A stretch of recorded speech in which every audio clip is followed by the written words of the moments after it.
everyone, today is a harvest day, weeding day, bug treatment day, all things day. It's a chore day in our vegetable garden over here, and one of the first things I'm going to be doing is harvesting the garlic because I've left it in the ground for too long. It should have been harvested 2 or 3 weeks ago and I wasn't able to get to it. So today we're going to tackle that along with many other things. So I'm gonna go ahead and grab my tools and share with you some of the things that I'm going to be doing. It just started drizzling, so let's see if I can actually do something. It is definitely gonna rain, but it wasn't supposed to rain until 5 o'clock. And right now it's 2:10. I was hoping I could get some work done during this time. First thing I noticed when I walked into the garden is some Japanese beetles on some of the weeds over here and some of the celery that's in this bed. So I have this tool right here, and this compartment of this tool is filled with diatomaceous earth. Diatomaceous earth works on insects that have an outer shell, such as the Japanese beetles. But also bees are one of those insects that have the outer shell. So I would need to be super careful on where to spray this so that the bees and all the other pollinators, the good insects, do not get damaged. Now it is drizzling, so I don't know how effective this diatomaceous earth is going to be on the Japanese beetles, but I'm going to try anyways and see what's going to happen. Look at them. There they are.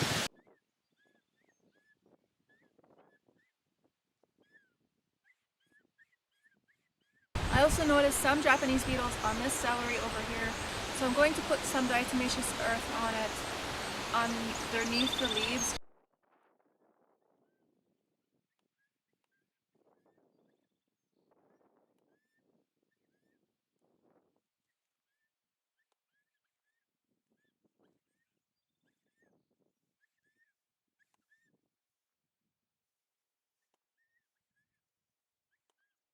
So I should have weeded that bed before I started on putting the diatomaceous earth on the plants, but I also did not want to work with happy little Japanese beetles in there because I do need to weed the bed and I didn't want the Japanese beetles flying all over me. So right now I'm gonna go tackle this bed. We're going to take out all the weeds out of there, especially because some of those weeds have flowers on them and I don't want the bees getting in there and getting on those flowers. Now bees also don't just go on flowers, they also sometimes go under the leaves, so I looked just to make sure that there are no bees there before I sprayed this diatomaceous earth on these plants. And it is going to rain, so the rain will eventually wash it away. It's right now sort of drizzling and stopping, but once it rains, the rain is going to wash it away, but hopefully by that time it would have taken care of the problem of the Japanese beetles. What the diatomaceous earth does is it gets under the outer shell of the insects and it dries up the insect on the inside, and it also supposedly acts like sandpaper, so it kind of like chafes against their body and it hurts them really bad, and that's how it works. So I see a bumblebee right here next to me, super happy. I don't want these pollinators to get hurt, so I'm trying to be as careful as I can. So let's go ahead and weed this bed. While I was weeding, I saw some cool plants in here and I thought, why not talk about them, because these plants are important as well. Let me get it first. So there are lots of edible plants in here that I didn't plant myself. They are wild edibles and they are all super full of nutrition. They are health boosters. You can use them in so many different applications. One of them, I have 3 plants already in my hand right now, and it just pulled a clump of things and this is what I ended up with.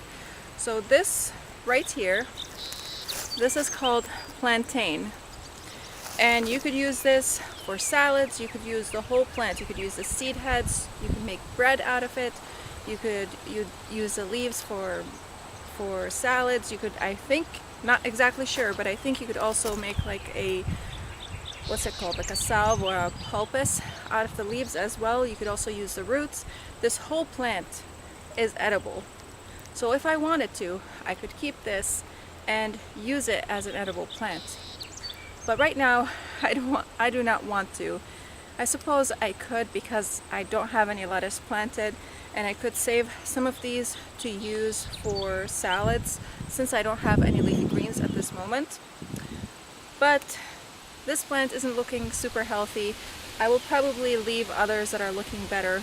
And again, these plants are going to have way more nutrition in them than your regular leafy greens that we are used to, that we are accustomed to, because they have been cultivated for so many years and they have been bred to give us more flavor rather than the nutrition. And this right here is sheep sorrel. No, sorry, not sheep sorrel. That's another plant that's also edible. This is sorrel right here, and I have something in my eye.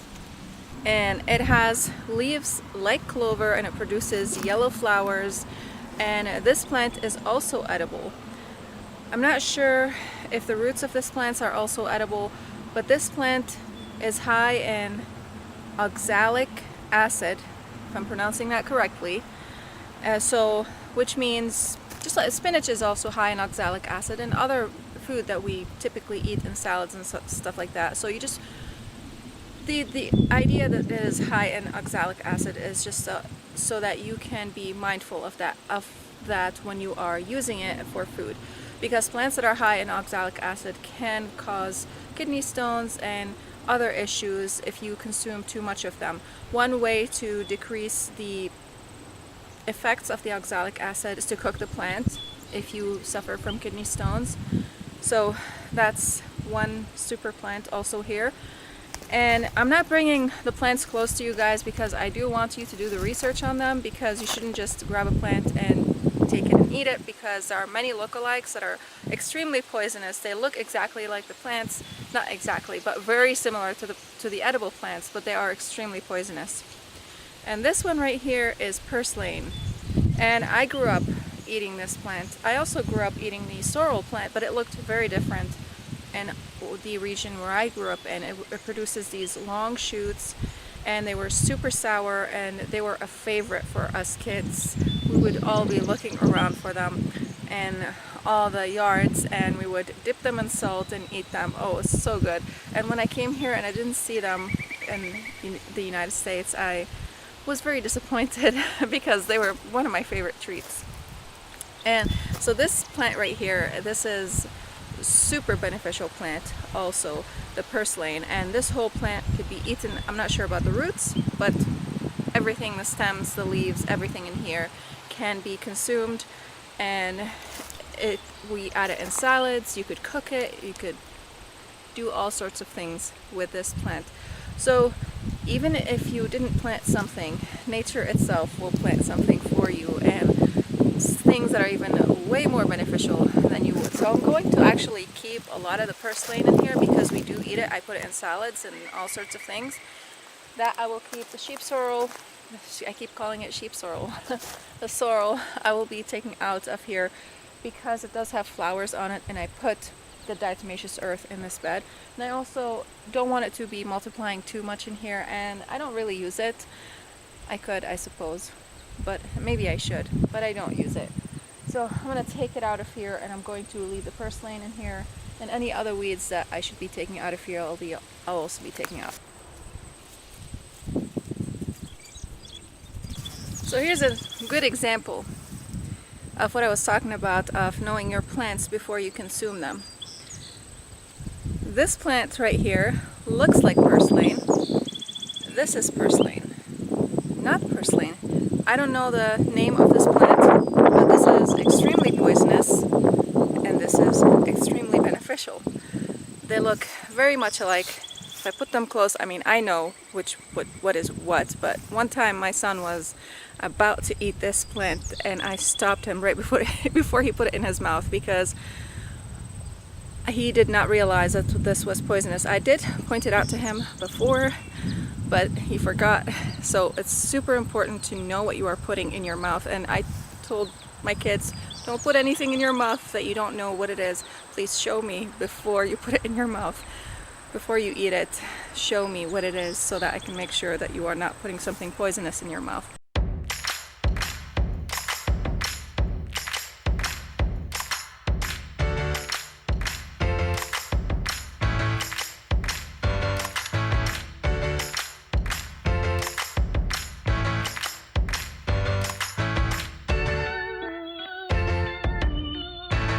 So this bed is all weeded. I did leave a few of the plantain in here and one of these forget-me-nots in here, or two of them, and lots of the purslane. I want to plant a baked alpha cucumber right here because these grow and produce super fast, so I can still do that. Right now it's raining though, so I have to head inside. But at least this bed is fully cleaned up, and I can start seeing the difference between the pink plume celery right there, and this is the celeriac right next to it. So, and just a quick look at the onions. I mean, look at these. I feel like we hit the jackpot right here. Look at these onions. Whoa, they are all gigantic. These are some big onions. I mean, look at this. I have big hands, and this is the onion right here. That is a giant onion. Look at it. So I'm gonna head back inside, and hopefully I can come back today. If not, it's gonna have to be another day. I'll see you soon. So it's a couple days after, and right now I'm going to work on this garlic bed behind me. I don't have a lot of time left right now. We have some things planned out, so I have about maybe maximum 40 minutes. I want to see how much I can do in 40 minutes. The plan is to take this garlic out, plant some beans in this place, and also replace the irrigation in here. I have the supply line tubes that I just poked holes in, and some areas they drip and some areas they spray, so there's no consistent watering happening in here, so I do need to change the irrigation, and I'm going to try my best to do this in the 40 minutes that I have. It's going to be interrupted because I'm going to be putting some cinnamon rolls in the oven. So let's go ahead, get started. I don't know if I mentioned this before or not because it has been a few days, but I did leave my garlic in here for way longer than it should be in here. You are supposed to harvest your garlic once the first 3 sets of leaves at the bottom of the head, where the leaves begin to form. Once these dry up, the first 3 sets of leaves, that's when you want to pull your garlic out, because then it might start rotting, which is probably happening to my garlic right now. So I'm going to pull it out, and then I'm going to explain to you how I'm going to be preserving it, because I probably won't be able to store this garlic long term in a cold storage space. So I have some other ideas that I have already tried, and it's tried, tested, and true, that I will be sharing with you on how to store your.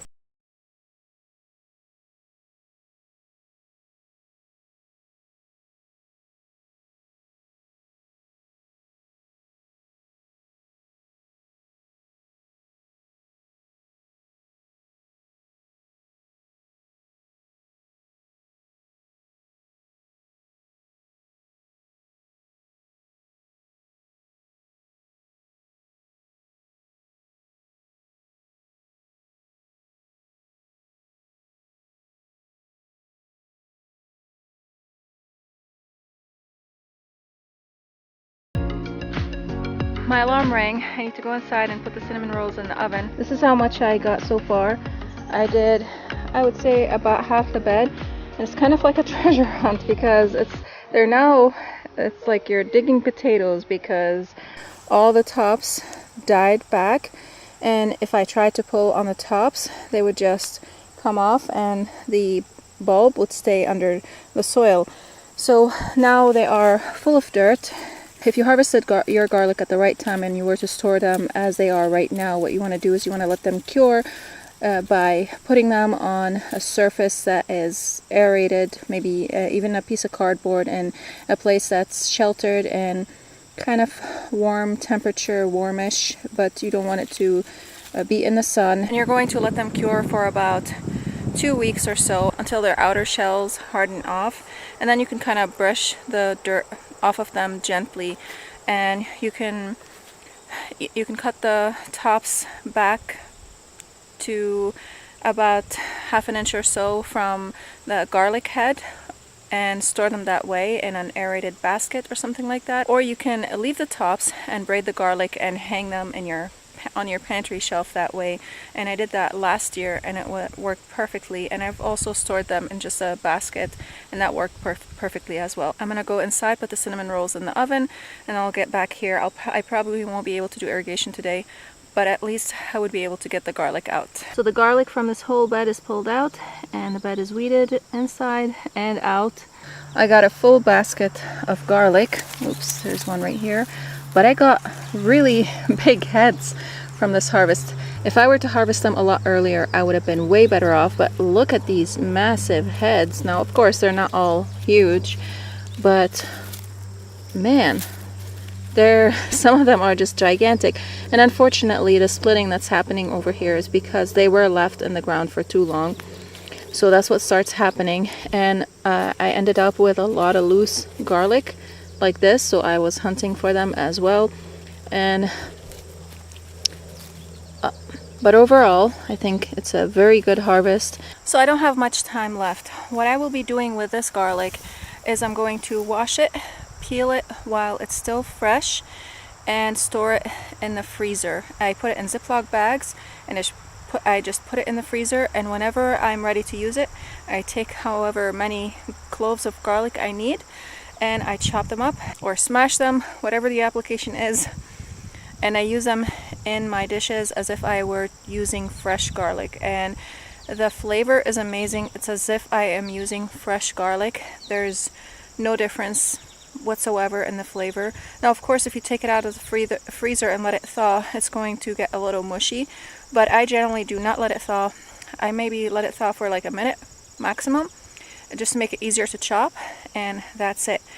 And I found this method to be absolutely amazing because I don't have to peel garlic whenever I am ready to cook food. It's just super easy. I just grab a whole bunch of garlic and I dice it and I throw it in the food. It's just absolutely the most amazing thing ever because I don't always have time to peel garlic.